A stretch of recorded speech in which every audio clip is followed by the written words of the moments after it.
Dende hai uns anos, fálase cada vez máis de medicina personalizada. No Centro de Investigación en Nanomateriais e Biotecnoloxía Cimbio, cofinanciado con fondos FEDER, levan anos investigando neste eido como o potencial de combinar virus de plantas con nanopartículas magnéticas pode revolucionar a administración dirixida de fármacos e xenes, cunha desmontaxe programable das cápsulas proteicas.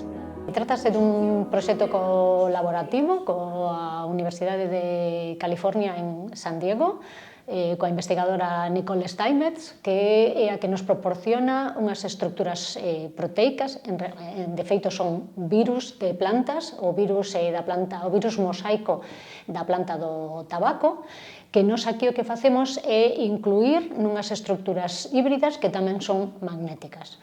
A idea é ter uns sistemas que sexan capaces de propulsarse, que sexamos nós capaces de guiálos magnéticamente, para a continuación liberar biomoléculas, fármacos, xenes que estean almacenados nesas cápsulas proteicas dos virus.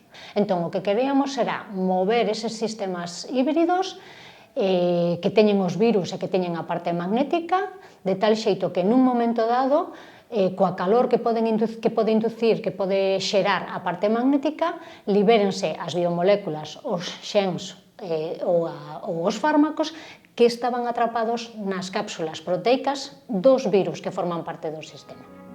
As nanoestruturas do proxecto son sistemas híbridos porque constan de dúas compoñentes. Unha inorgánica, como é o óxido de ferro, corresponde á parte magnética do sistema, grazas á cal pódese guiar magnéticamente e pode absorber enerxía para liberar calor de xeito controlado. A outra, de natureza máis biolóxica, son os virus. É dicir, que son uns sistemas feitos a base de proteínas, con que normalmente teñen unha cadena de ARN no seu interior. Virus exactamente iguais cos que nós temos na cabeza, como o virus da gripe, como o virus da COVID, etcétera, etcétera. O que pasa que estes son virus de plantas e, polo tanto, non son activos, non se comportan como virus capaces de facer enfermar a un mamífero, como poden ser os seres humanos. A investigación, liderada por Verónica Salgueiriño e Nicole Steinmetz, trátase dunha proba de concepto que demostra que se pode liberar o ARN dos virus con control espaciotemporal, facendo que o ARN se libere nunha zona moi particular dunha célula, o que pode ter grandes aplicacións na medicina personalizada.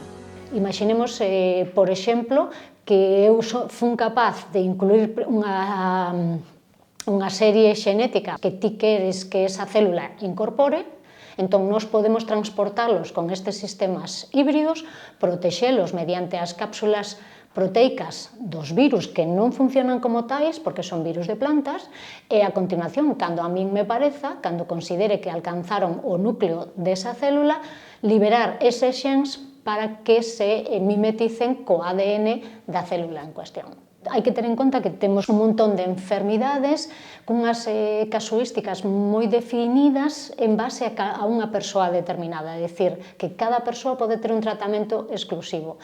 E iso é o que está xerando esta nova liña de investigación que engloba, digamos, ou que céntrase nas terapias personalizadas ou na medicina personalizada. Tras o éxito na materialización deste proxecto, Verónica Salgueiriño asegura que a intención é seguir traballando en proxectos en conxunto con Nicole Steinmetz e a Universidade de San Diego. Precisamente, gracias a este éxito, estivemos falando aínda fai pouco, aproveitando unha visita dela aquí ao Cimbio, como seguir traballando nesta línea, porque creemos que temos moitísimas sinerxias dende o seu perfil e dende o meu perfil. Creemos que temos aí unha grande sinerxia e sí que vamos a seguir traballando conxuntamente.